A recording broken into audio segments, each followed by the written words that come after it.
The Junkers Jumo 287 was a revolutionary design in aviation history that was born from a need of a heavier, faster, and more maneuverable bomber for the German war machine during World War II. It combined new jet technology and forward-swept wings, both things that would give it immense agility.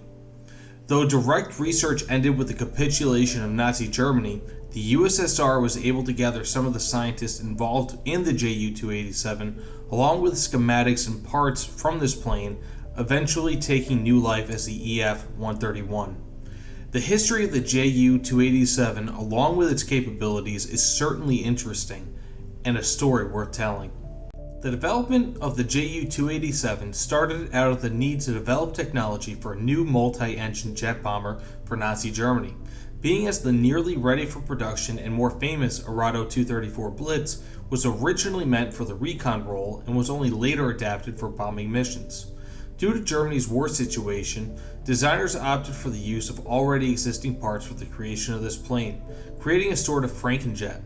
It featured the fuselage of the HE-177 Greif heavy bomber, the nose wheels from scavenged B-24 Liberators, the undercarriage of the Ju-352, and the tail of either the Ju-188 or Ju-388, depending on the source that you read. It featured a fixed undercarriage to save on both weight and complexity, becoming one of the only jets ever to utilize a fixed undercarriage. Additionally, it featured one of the most unusual and most advanced design features for a plane at the time: forward-swept wings. Such a configuration was designed to increase lift at low speeds, which would have helped to partially solve the issue of early German jets taking an excessive amount of time to accelerate, especially on takeoff. As an added bonus, such a configuration would also allow for a much larger internal bomb bay located centrally in the plane. This had the effect of maintaining a near perfect center of gravity and was due to the structure of the wing starting so far back on the fuselage. This design allowed for up to 4,000 kilograms of bombs, or just shy of 9,000 pounds, to be fitted in the bomb bay with the first configurations of the Ju-287, with improvements most likely going on as time went on if the war situation were not so poor for Germany.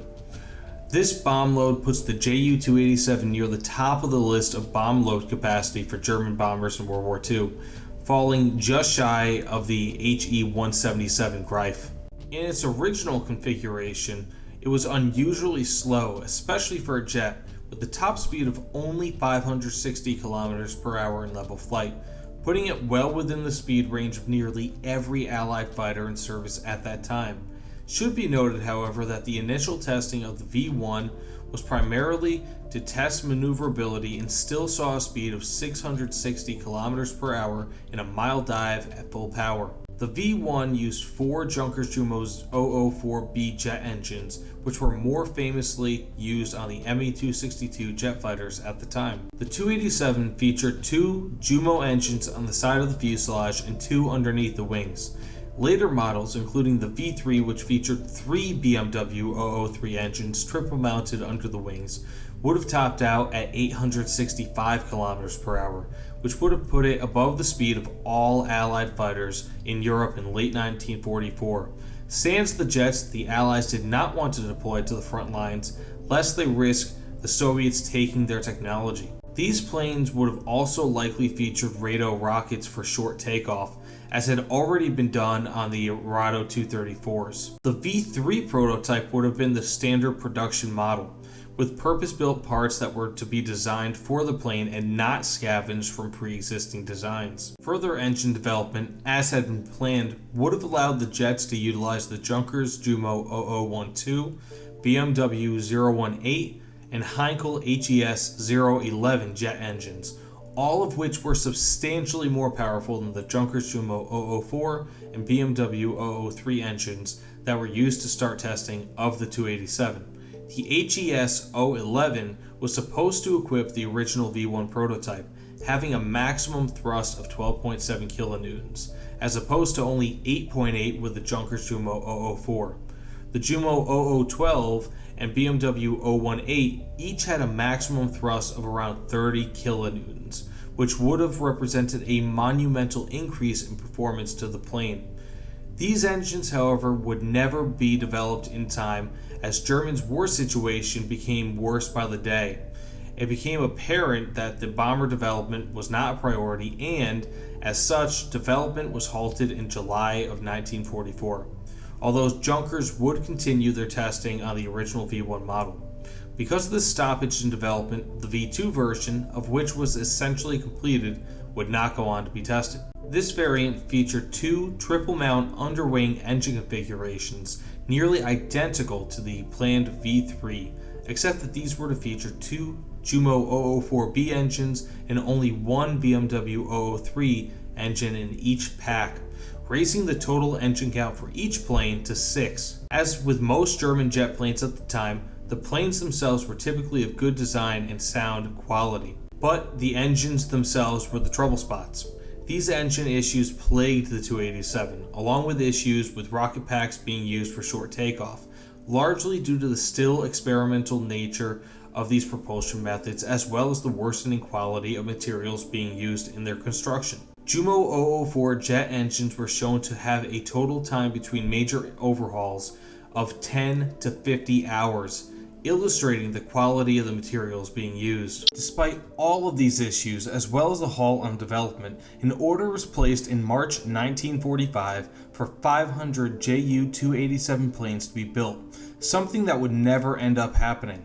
Outside of the complete and nearly complete prototypes, no plane of this type would see combat use with Nazi Germany, as soon after this order was placed, the Red Army would overrun the Dessau-based testing facilities being used by these planes in April of that year. Though the Soviets had taken over Dessau through invasion, it was soon under the temporary control of the Americans, of whom took whatever technical documents and vehicles that were left over after the Soviets had gone through. After the period of American control lasted from April to June, the Soviets took over at Dessau once more and had taken both Dr. Brunhof Bade and chief designer of the Ju-287, Dr. Hans Wacke, along with a substantial amount of staff and other personnel related to the project. Several post-war variants were created, including the EF-131 and the EF-140. Both of these variants were larger and, when loaded, heavier than the original Junkers design, and were similar to an enlarged version of the V3 proposed, with similar performance characteristics such as speed being shown. The EF-131 was created both by scavenging parts from the V2 and V3 prototypes and using technical information gained at the end of the war, whereas the EF-140 was seen as being an advanced derivative of the 131, with the 140 being both larger, having 2 engines instead of 6, and having a much greater range, going from a 1,700 kilometer range with the 131 to 3,600 kilometers with the 140. Ultimately, however, these designs would soon be killed off in 1950, officially ending the lineage of the Ju-287, as well as its immediate influence on plane design.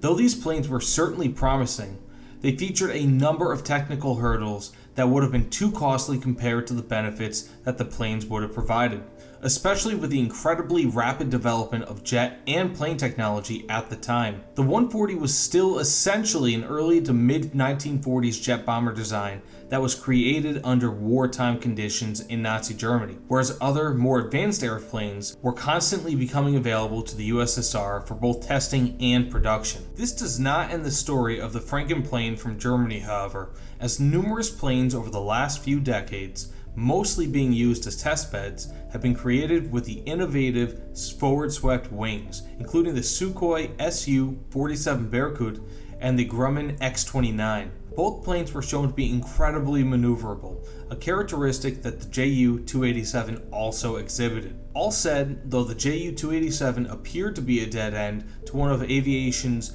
most interesting designs, it may well have been the beginning of what may end up being a long series of successes in the future, if recent developments are any indication. The Ju-287, the mad Frankenstein's monster of the aviation world, turned out to be one of the most interesting and innovative designs in aviation history, and may well end up having a say in the future of aviation design and technology. Thank you all so much for watching. Please, if you enjoyed my video or learned something, please hit that subscribe button down below. It means the world to me, especially as my channel is growing.